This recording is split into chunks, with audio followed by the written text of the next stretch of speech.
Fala, galera do Enem.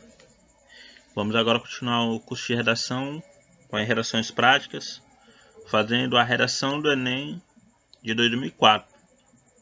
Nesse ano, o tema foi como garantir a liberdade de informação e evitar os abusos no meio de comunicação.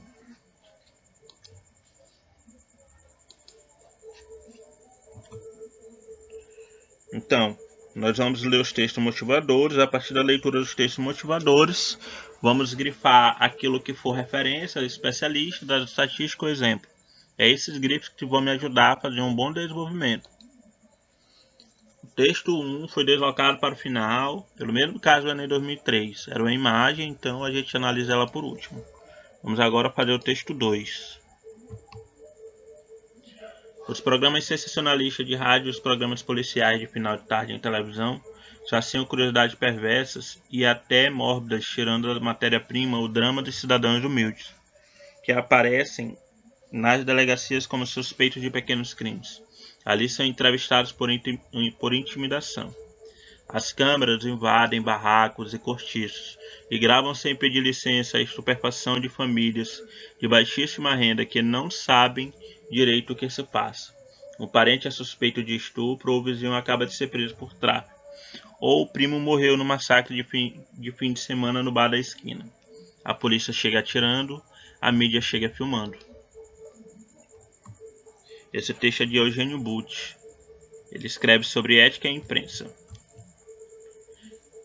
Texto 3 é um pequeno trecho que fala o seguinte: quem fiscaliza a imprensa? Trata-se de um tema complexo, porque remete para a questão de responsabilidade não só das empresas de comunicação, como também dos jornalistas. Alguns países, como a Suécia e a Grã-Bretanha, vêm há anos tentando resolver o problema da responsabilidade do jornalismo por meio de mecanismos que incentivam a autorregulação da mídia. Texto do eticanatv.org. Texto 4. No Brasil, entre outras organizações, existe o Observatório da Imprensa, entidade civil não governamental, não partidária, que pretende acompanhar o desempenho da mídia brasileira. Em sua página eletrônica, leia-se: os meios de comunicação de massa são majoritariamente produzidos por empresas privadas, cujas decisões atendem legitimamente aos desígnios de seus acionistas ou representantes. Mas o produto jornalístico é inquestionavelmente o serviço público, com garantia de privilégios específicos, previsto na Constituição Federal, o que se pressupõe contrapartidas e deveres e responsabilidade social. Aí é uma matéria do próprio site do Observatório da Imprensa. E o texto 5 vem nos falar sobre a Constituição de 1988, artigo 5º, artigo dos direitos e dos deveres. No inciso 9 diz que é livre a expressão da atividade intelectual e artística e científica de comunicação, independentemente de censura ou licença. E o 10 diz que são invioláveis a intimidade, a vida privada, a honra e a imagem das pessoas, assegurado o direito à indenização pelo dano material ou moral decorrente de sua violação. Texto 1, nós vemos uma família, uma lata de lixo, muito lixo. Só que se você olhar para a lata de lixo, ela está ligada numa tomada e tem uma antena. Então o que nós temos no texto 1? Uma crítica aos programas de televisão, que só levam lixo, desinformações para as pessoas. É o texto do Caco Galhardo. Então, grifei as partes que me interessou, fiz a análise dos textos, tenho aqui as partes retiradas de cada um. Texto 1 é uma interpretação porque é um gráfico. Texto 1 nos mostra uma família reunida na frente da lata de lixo. No entanto, pode-se inferir pela imagem da antena sobre a lata de lixo que ali se trata de uma alusão crítica à televisão. As câmeras invadem barracos e cortiços, gravam sem pedir licença, a estupefação de famílias de baixíssima renda, que não sabe direito o que se passa. A polícia chega atirando, a mídia chega filmando. Trata-se de um tema complexo porque remete para a questão da responsabilidade, não só das empresas da comunicação, como também do jornalista. Existe o Observatório da Imprensa, entidade civil não governamental e partidária, que pretende acompanhar o desempenho da mídia brasileira. Tem também o texto 5. Coloquei completo porque são apenas 2 artigos da Constituição. E são bem relevantes, certo? Então, a partir disso, a gente vai construir a redação. E como foi que eu comecei a construir essa redação? Eu construí essa redação baseada especificamente neste artigo 5º. O primeiro argumento, vou defender que é garantido a liberdade de expressão. Isso é garantia. Todos têm essa liberdade de expressão. Então, meu primeiro argumento vai ser uma defesa dessa liberdade de expressão. Por isso, tem a seguinte colocação. Na Constituição Federal de 1988 é garantido no 5º artigo em seu inciso 9º que é livre a expressão da atividade intelectual, artística, científica e de comunicação, independentemente de censura ou de licença. Esse é meu tópico frasal sobre o primeiro argumento. Essa é a minha ideia central desse primeiro argumento. Então agora eu vou ou defender essa ideia ou eu vou rejeitar essa ideia. No caso, eu defendi. Infere-se que a imprensa deve ser livre para realizar suas atividades jornalísticas, a fim de que possam melhor informar a população os fatos que acontecem no seu dia a dia.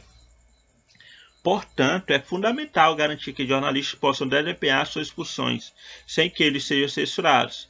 Claro, eles também devem respeitar a privacidade das pessoas. Viu aqui o final? Eles também devem respeitar a privacidade das pessoas. Eles têm direito a fazer a sua atividade intelectual, a sua pesquisa e mostrar as suas matérias, o que eles descobriram com a investigação. Tem, mas eles também têm o dever de respeitar a privacidade das pessoas, que está no próprio inciso 9º também, ou no próprio artigo 5º, no inciso 10, que vai construir o meu segundo argumento. Como assim?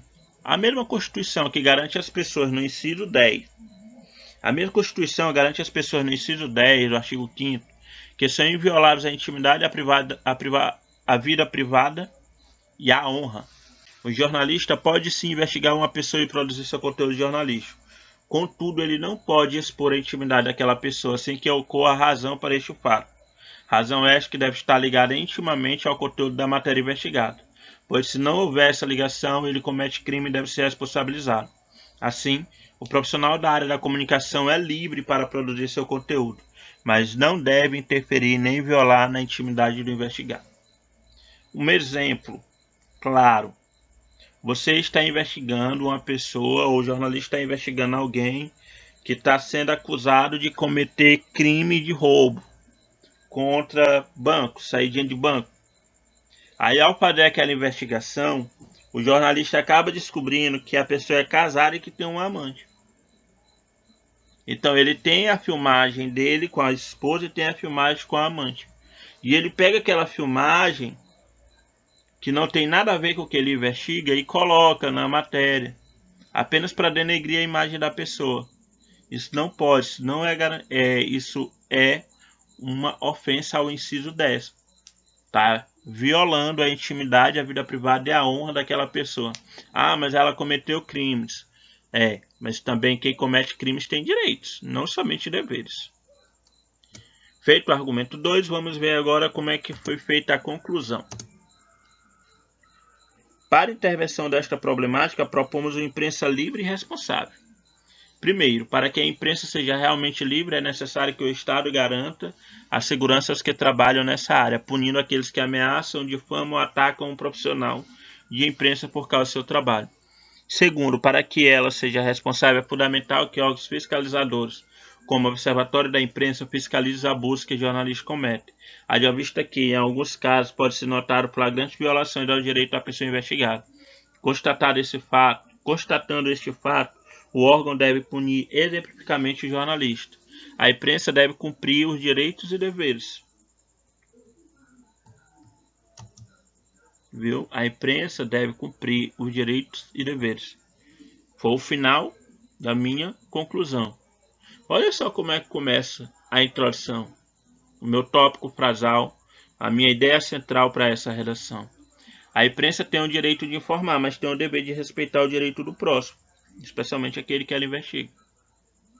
Como garantir a liberdade de expressão dos profissionais de imprensa? Como investigar possíveis abusos desses profissionais durante sua investigação jornalística. Este texto nos fará refletir sobre os direitos e deveres dos profissionais da imprensa, para assim entendermos que a imprensa é livre para informar, mas não pode sair por aí cometendo abusos. Então, queridos estudantes para o Enem, fiz primeiro o desenvolvimento, fiz depois a conclusão, por fim eu fiz a introdução. Agora o que é que eu vou fazer? Agora é só construir o texto na folha definitiva e realizar a avaliação do Enem. Percebam que o vídeo também só teve 10 minutos. Ah, mas eu consegui fazer essa redação em 10 minutos? Não, demorou muito mais que 10 minutos. Eu levei praticamente 40 minutos para construir todo esse texto. Mas como essas primeiras aulas são somente para que vocês conheçam essa prática, depois nós vamos ter momentos com lives ao vivo. E nas lives ao vivo vocês vão ver que é um pouquinho demorado esse processo. Mas a partir do momento que você pega o jeito desse processo, você vai conseguir fazer suas redações. E você possa continuar acompanhando o canal.